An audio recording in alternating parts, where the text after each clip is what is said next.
Na-recover na ng mga pulis ang kotse ng pamangkin ni Rolito Go na ginamit umano ng mga kidnapper para dalhin sila sa Batangas. Saksi si Rafi Tima. Mismong mga residente umano ng Barangay Santa Elena sa Santo Tomas, Batangas ang nag-report sa pulisya tungkol sa kotseng ito. Nakahina-hinala umanong ipinarada rito Miyerkules ng madaling araw. Sa kwento ng high-profile inmate na si Rolito Go, ang naturang kotse raw na pag-aari ng kanyang pamangkin na si Clemens Yu ang ginamit ng mga dumukot sa kanila para mailabas sila sa compound ng New Bilibid Prison.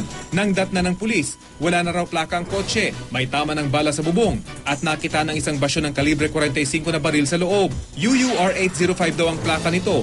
Base sa mga dokumentong nakuha sa kotse na dinala na sa Camp Vicente Lim sa Laguna para sa macro-etching examination. Ayon kay Go, nang bigla raw silang pakawalan kagabi, ay binigyan pa sila ng pamasahe.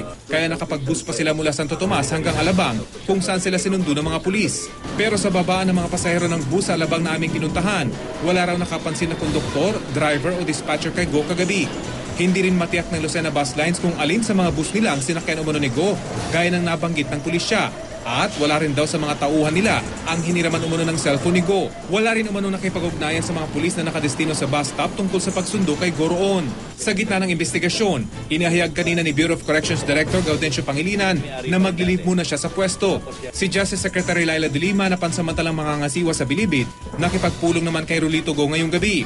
I just wanted to evaluate or assess the plausibility of his claim na victim sila ng abduction daw, kidnapping with ransom money. I'm not prepared to make any conclusion at this point. It's too early.